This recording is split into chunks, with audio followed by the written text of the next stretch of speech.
In the March 5, 1967 edition of the Victoria Daily Colonist, there appeared the story of one V.L. Stanley Jones. Stanley Jones was a civil defense contractor who, in the fall of 1957, was witness to an astonishing sight. Stanley Jones recalled that during a refueling stop in Edmonton, Alberta, over a cup of coffee, the captain had asked him if he had ever had a close-up look at the Rocky Mountains, knowing that they would soon be flying over them. Stanley Jones replied that even though he had been all across Canada, a close-up sight of the Rockies had always eluded him. Later, during the flight, the captain had called for Stanley Jones to come to the cockpit and see the Rocky Mountains as they passed over them. As he entered the cockpit, Stanley Jones could see the towering mountains gleaming in the sunshine. He was in awe at what he was seeing. At that moment, the co-pilot exclaimed, "Oh, there they are again."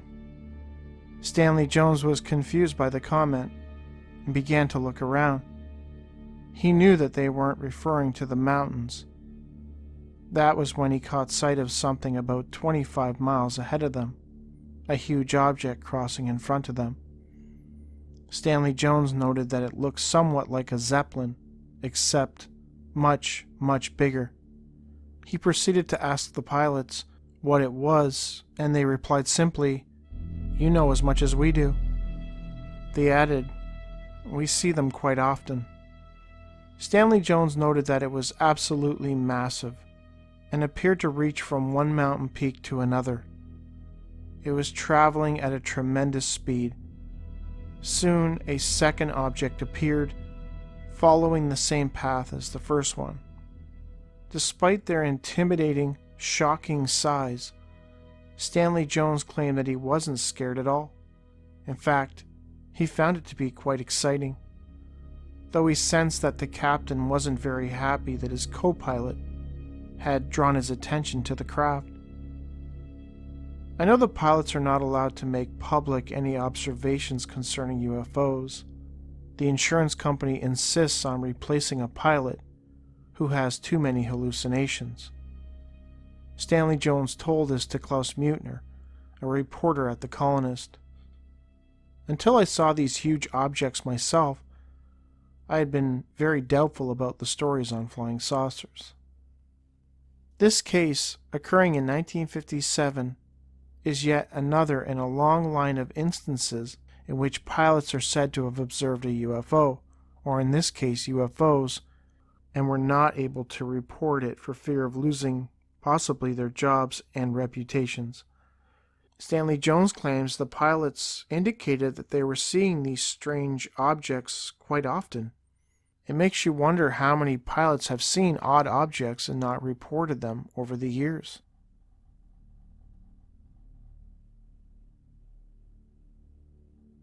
On July 4, 2018, a man named Mike, working night shift at the Toronto Pearson International Airport, claims that at around 3:15 a.m., an object appeared over the airport.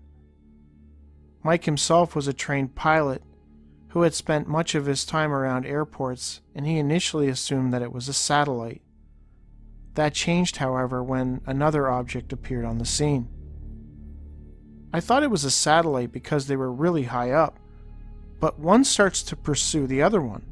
Then two more appeared, and the same thing. It looked like it was like a dogfight, way high up. They were just balls of light. One looked red, the other one looked green, and it looked like the green ones were pursuing the red ones. There were a total of 5 that I could see, and basically they were like bees in a swarm, swarming around trying to get each other. It looked like that. Mike had seen odd lights moving about the sky on occasion, but this was something else altogether. It was surreal because I'm looking at this thing and I'm going, this can't be happening. Give me a break. I was shocked.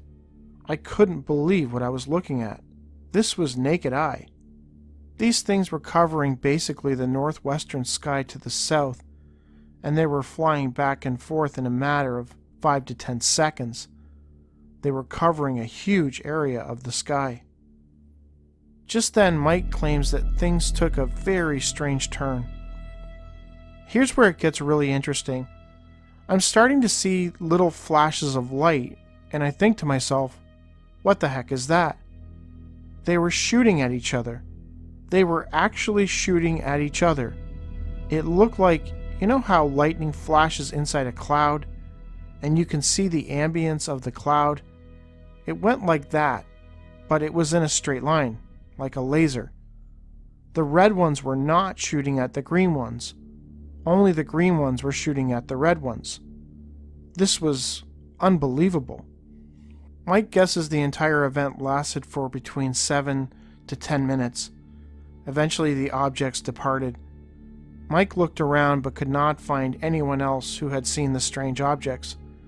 No jets were scrambled, and the next day, the radio made no mention of strange objects over Pearson Airport.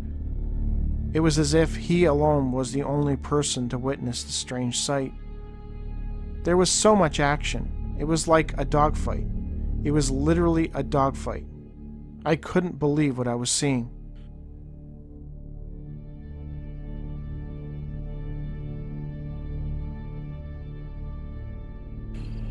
I know that I've covered similar reports in the past in which UFOs were seen to be engaged in a battle, like a Star Wars type situation. So it does make you wonder if there are races of beings that are doing battle with each other, and we don't know about it. Ed Grimsley famously reported this incident that happened when he was a kid.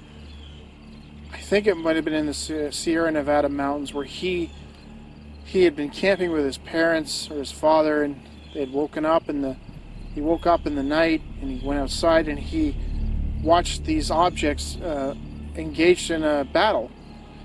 And he didn't know what was going on, and he said that they watched them for hours. He'd woken up his father. They had watched them for hours. Eventually his father just went to bed because they didn't know what was going on. So these types of reports, they are out there. And again, it makes you wonder, are there a race of beings engaged in a battle with another race of beings, and we don't know about it? The Pearson case is interesting because you have this massive battle going on, and the airport, right above an airport, you'd think that the military would be involved, but it doesn't sound like they were.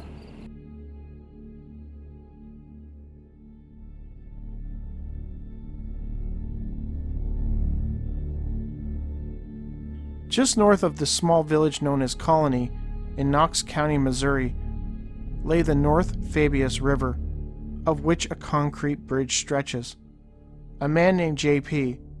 would spend hours fishing beside and underneath said bridge. It was one of his great joys in life. One night in the summer of 2000, that all changed. I was fishing on the east side of the bridge on the south bank, and as I was watching my poles, I heard a loud crashing sound straight across the river from me, something crashing through the trees. I looked in that direction and see this large object flying through the air down to the river. Mostly what I'm observing when I first catch sight of this thing are enormous wings, and this thing lands right in the middle of the river, where there is a sandbar that divides basically two small channels in the river. According to JP, the winged creature landed to the left of where he had cast his line out. He guessed that it was maybe 20 feet or so from it. Though it was dark, there was enough light from his burning citronella candle bucket that he could see most of the outline of whatever it was. I will never forget the size of the wings and how it landed just like a bird. The wings were most likely white, or at least light enough I could make them out pretty easy, but it stood just as a man and had the body of a man. The wings were enormous and were possibly as tall, or if not taller, than the body by a foot or two. JP noted that it appeared to be mostly naked, but there were some kind of straps that went across its chest, possibly a harness.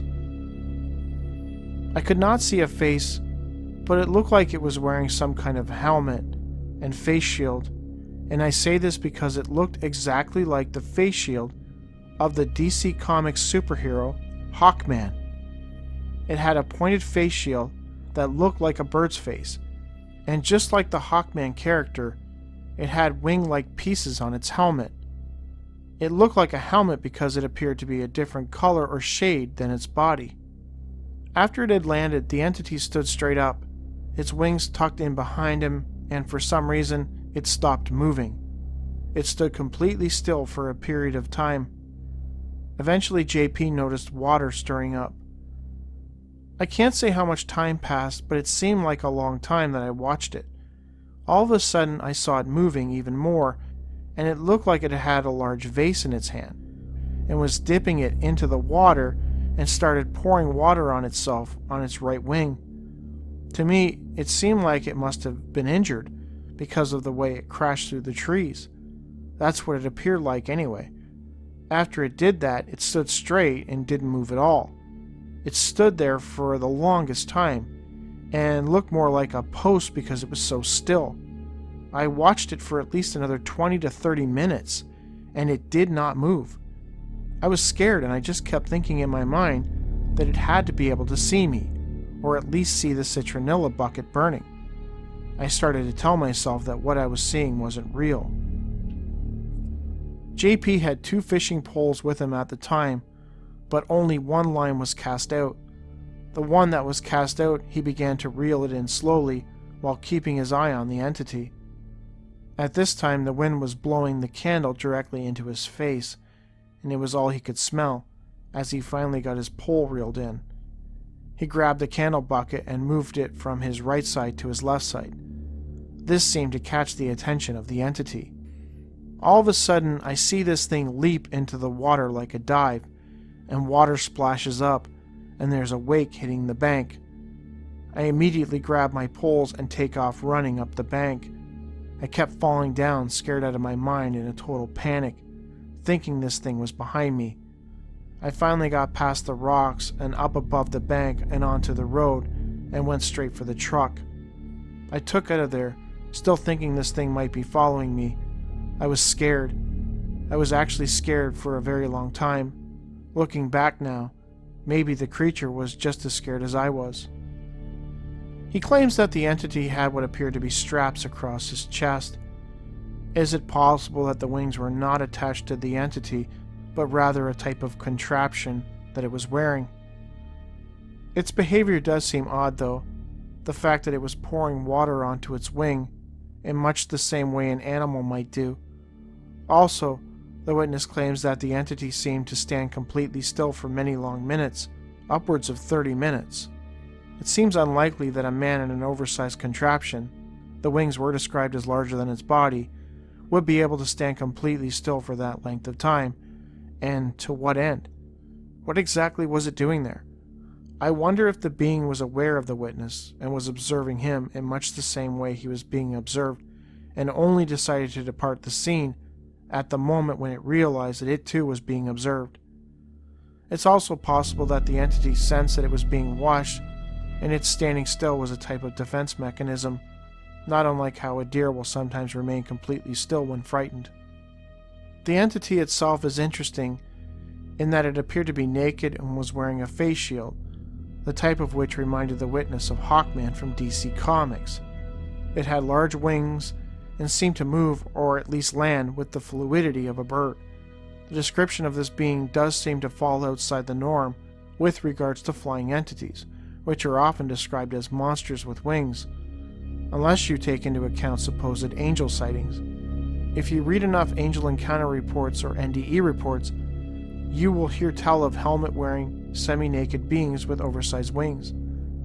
The entity that JP saw did not seem aggressive, and outside of the sheer fright of seeing such a strange thing, the witness was never harmed nor did the creature ever give him the impression that he wanted to attack him.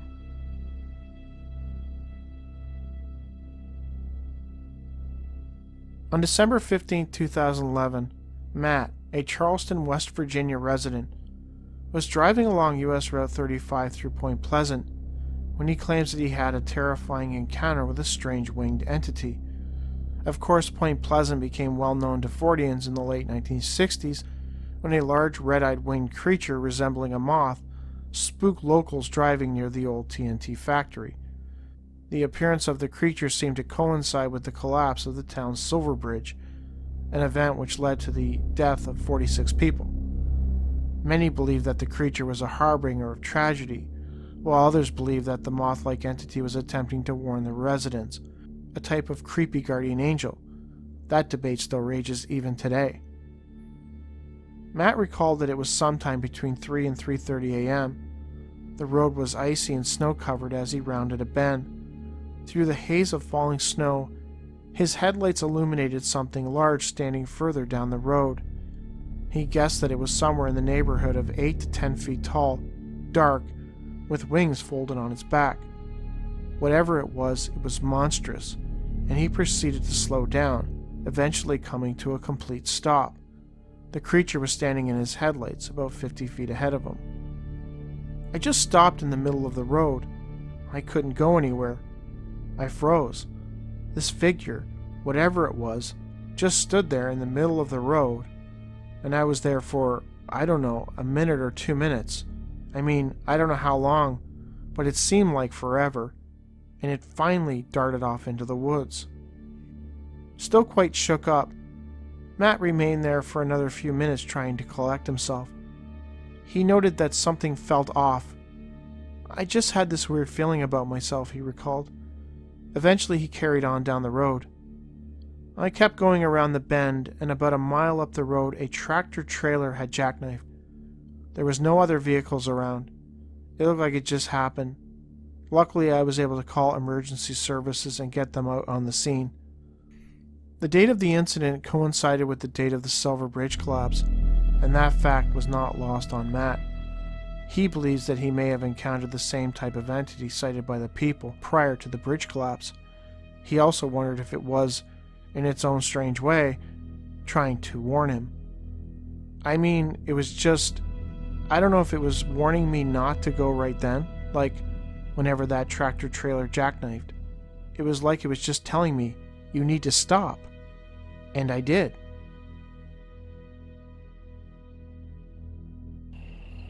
There's a lot of people that believe that this Mothman-like entity that was sighted in Point Pleasant in the lead up to the Silver Bridge collapse was a harbinger of tragedy, of bad things to come. But there are other people that believe that it might have been some type of guardian, that it was trying to warn people to stay off this bridge. This case sort of has the same elements to it. Was it a warning him that something terrible was going to happen, which it did, but it involved a person, or was it trying to warn him to basically, slow down, as that's what he got from it, that it was trying to tell him to slow down or you're going to be involved in this accident. So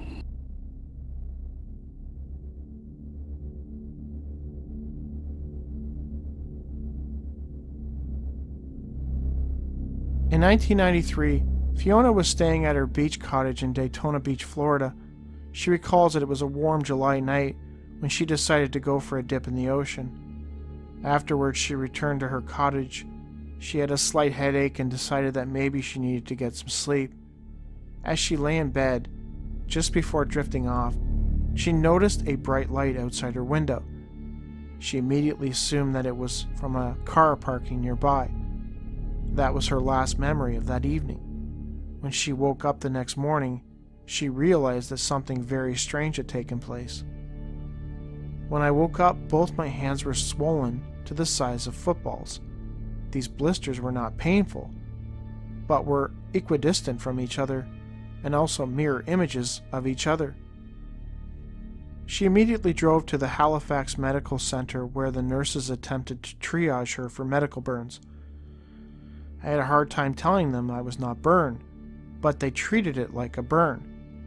I recall them asking me over and over again what happened. I could not tell them.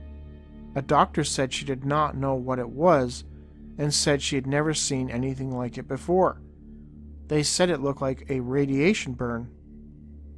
Fiona had no idea how that was possible, but the nurses were convinced that she was suffering from exposure to radiation and would not allow her to leave. She recalls that she was placed in a private suite. Within an hour, 3 men entered the room and began to question her. 3 men came in, and I assume they were doctors. I don't know. They grilled me with questions I could not answer. Eventually she was released, a good portion of her body wrapped in gauze. About 6 weeks later, the skin on her arms debrided, and she was left with numerous dark freckles that still to this day itch sometimes at night. On the tops of her hands, she found 2 equidistant round circles of brown dots that, over time, have begun to fade.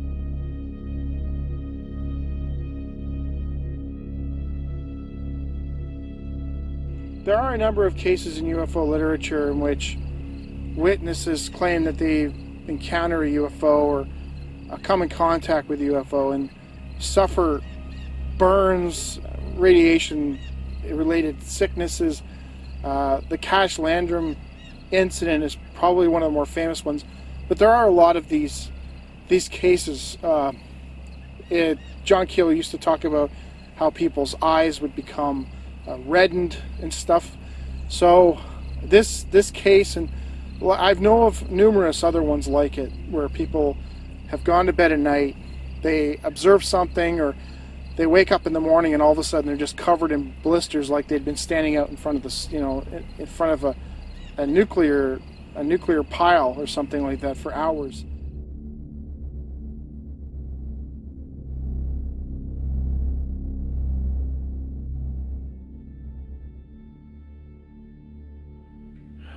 So back quite a few years ago, we used to live in this apartment, and it was 2 high rises, and they were facing each other. And we lived in one, and there was another high rise, and the way these were situated, you could actually kind of see into the other person's. You were close enough that you could actually see into these other people's apartment. And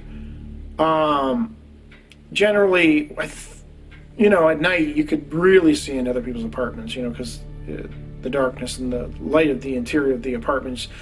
And you kind of just, after the initial, that's kind of weird, eventually just kind of got used to it, and you didn't really think much about it. And a lot of people close their blinds at night or close their curtains, but generally I just didn't care. One night we were, I know that let me set it up, I'll back up.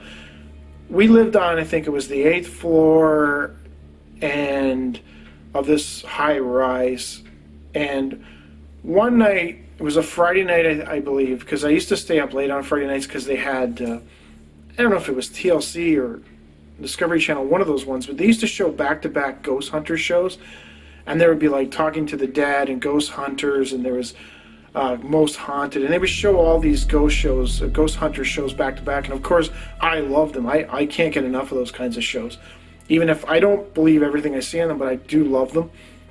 So I would generally stay up Friday nights, and I would stay up till like 2 or 3 in the morning, just drinking it all in. I would generally sit, the way our living room was situated, we had this glass coffee table, but it was really low to the ground, so I would generally sit on the floor, up against the couch, with the glass table in front of me, and usually I'd have my laptop on, and I'd be looking at whatever stuff, and while these shows were on, and I would kind of like look at the stuff, look at the laptop and then look at the shows. And I would do this every Friday night. It was just this thing. One night, I remember it was around midnight, and I was sitting there, I was looking at the shows, looking at the laptop, looking at the shows, looking at the laptop, and I saw a person in the other apartment, they were higher up than me. I think they were on the 10th or 11th floor. And I was looking at, I noticed this person standing in the window, looking down. I don't know if they were looking at me or just looking, but they were there, and I noticed them, and I thought, okay, cool. And usually what happens is you'll see somebody and you'll kind of acknowledge each other, and then they walk away or whatever, and that's it. Well, anyways, I was sitting there, was playing on the laptop, doing whatever, and I was watching these shows, and this person suddenly like spread their arms out in like a Jesus pose, and they kind of spread their legs out, kind of like, so they're like, legs kind of standing apart, and then arms spread out at both sides. And I thought, well, that's kind of weird. Maybe they're, leaning up against the glass, looking down or whatever. And then, I don't know, I got preoccupied. I ran around and, I don't know, something. I went to the bathroom, or, I don't know, made coffee or something. I was doing something. I came back and I noticed that they were still in that position. They hadn't moved. And this was a few minutes later, so I thought, okay, this is kind of weird. So anyways, some time had gone by, and I'm talking like maybe 20 minutes or something, and I kept glancing up, and I kept seeing this person standing in that position, not moving. And I thought, that's really weird. Did somebody be doing that? So anyways, I don't know what to say. Like I kept doing what I was doing. I was trying to like ignore it. And then we're talking like 40 minutes went by. Like a whole show had gone by. And I was sitting there and I was watching this person, and I was kind of like train. So I was watching this person, and I'm like, what in the F is going on? Because we're going on 40 minutes now, and somebody's standing in that arms outstretched at your side, or outstretched like in the Jesus pose. So somebody to stand like that for 40 straight minutes without moving it's just really, really weird. And after that amount of time, it started to get not just weird but creepy. And I was really getting creeped out by this, because it looked like the person was kind of staring straight ahead, and then sometimes it looked like they were staring down, and I was getting really creeped out, really weirded out. And at some point I was just like, okay, this is too much. And I was after a while I became fixated on this person, and I was getting more and more creeped out. And I thought, okay, this is enough. And I got up and I actually closed the blinds. And I'm not kidding. This was about 40 minutes more, going on an hour, where I kept staring at this person, and I was just freaked out, and they weren't moving. And I don't know I shut the blinds, and that was it for the night. I never looked back out. I don't think I looked back out the rest of the night, because I was just too creeped out. Now, I don't believe this was a paranormal. I know people say, oh, you got yourself worked up because you were watching ghost shows or whatever, but generally ghost shows don't really spook me too much, not very often. It has to be one heck of a ghost show to actually spook me. But this was, I honestly won't even know if I was paying attention to the ghost shows that night. I was too busy doing whatever I was doing. But this thing was really, really strange. Do I think it was paranormal? Absolutely not. I don't think it was paranormal. I do think it was weird, though. It could have been somebody on drugs. It could have been somebody just completely fixated on whatever the heck it was they were looking at, that they stood in that exact same position for exactly 40 minutes. It could have been a dare, somebody daring somebody to stand like that. I don't know. They were fully clothed. They weren't naked, so it wasn't anything like that. I don't know what to make of it, to be honest with you. It was a really creepy thing. And I can imagine, if you think about it, somebody standing, you're looking over and seeing somebody standing in the exact same position for upwards of an hour. You too would probably be creeped out. But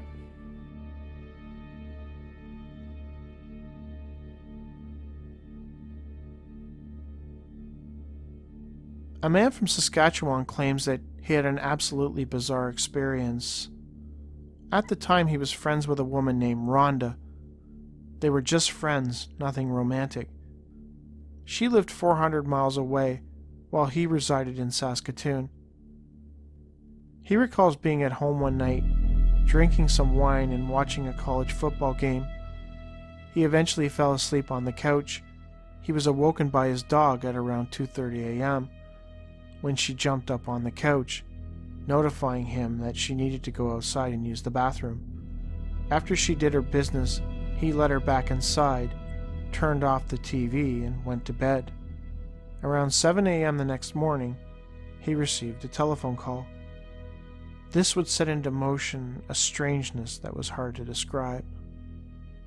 I get a phone call about 7 o'clock in the morning from my friend Rhonda, and she says to me, "Why did you leave without telling me you were going?" I said, "What are you talking about?" And she says, "You were here last night, remember?" And I said, "What?" She said, "I was sitting in my kitchen crying because her and her boyfriend," she told me, "had broken up. And you spent the night comforting me." I said, "Rhonda, I'm at home. I'm 400 miles away." She said, "No, you're pulling my leg." She said, "Now I'm mad at you. You're telling me you don't believe me. And you were here." Neither could understand what had transpired, and eventually both just shrugged it off as something weird. Sometime later, Rhonda decided to move back to Saskatoon.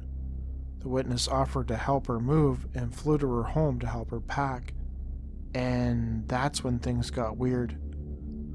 Get this, I walk into her house to help her move and pack and everything. And when I stepped into her house, I'd never been there before. It was like, oh my God, I've been here before. And every hair on my body, it was like somebody dumped cold water on me. I looked, and I was like, I've been here before. And get this, she even said to me, "Don't you remember, at about 2:30, you had to take Jessie out for her to pee?" So, I don't know what that... Was it a ghost story or time travel? And Rhonda and I have talked about it ever since. And it's like we can't talk about it because it both sends shivers up our spine.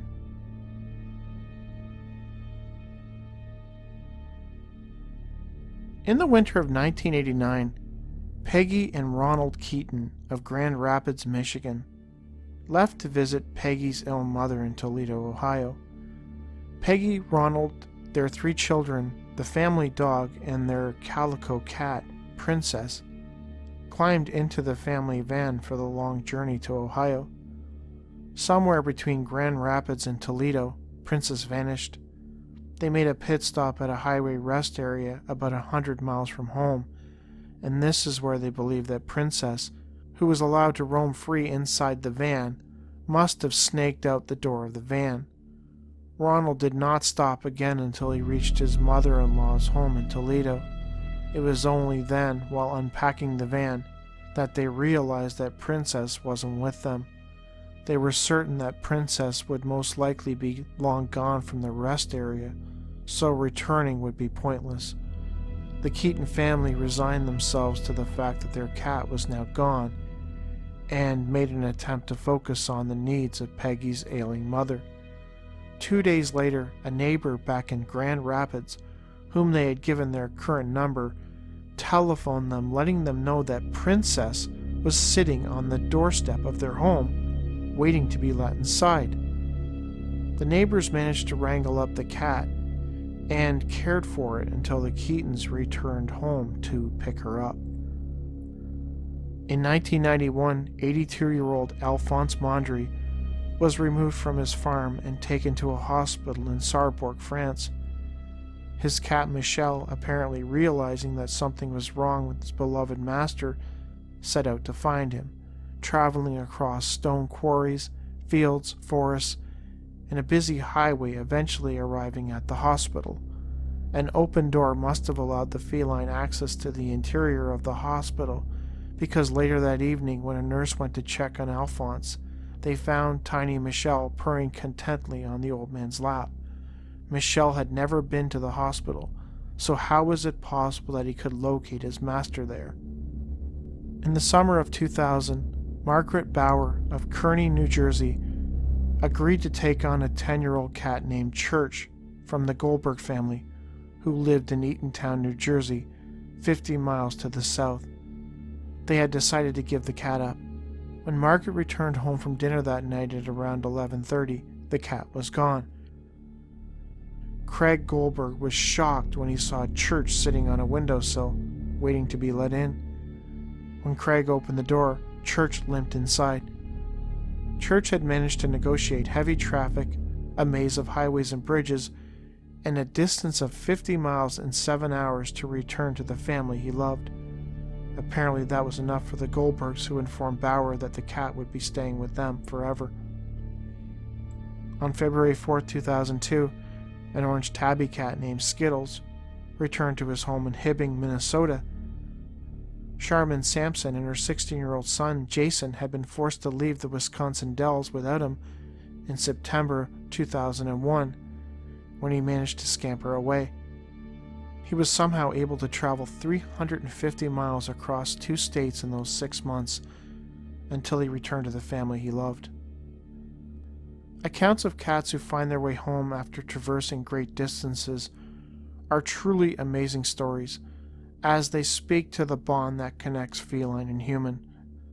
How are cats able to home in on the location of their owners without ever having been there before, in new cities and sometimes new countries? How could a cat locate his master in a hospital? How could a cat return to his old home? Cats, as far as I know, cannot read maps. Can a cat follow its scent to a place they'd never been before? Can a cat follow its owner's scent thousands of miles away? Skeptics will tell you that, yeah, that's totally possible, bro. Science. But we all know this is nonsense. The more likely reason is that cats know where to find their owners because they are somehow psychically connected to humans in a way that science simply cannot understand.